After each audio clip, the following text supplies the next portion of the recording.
Absente na si Alex Yala sa round of 16 ng Indian Wells Open na ginanap ngayong araw sa California, USA.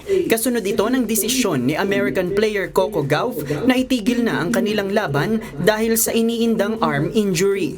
Ayon kay Alex, hindi niya nais manalo dahil lang sa injury ng kanyang kalaban. Gayunpaman, nagpasalamat si Alex kay Coco bilang isang magaling na manlalaro at hiniling na sana ay agad itong makarecover.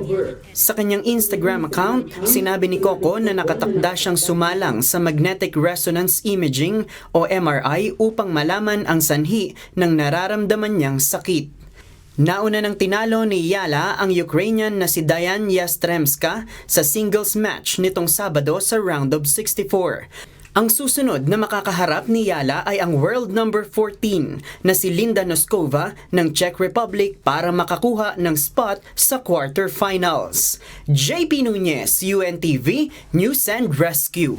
Diyos ang aming sandigan, serbisyo publiko ang aming pinahahalagahan.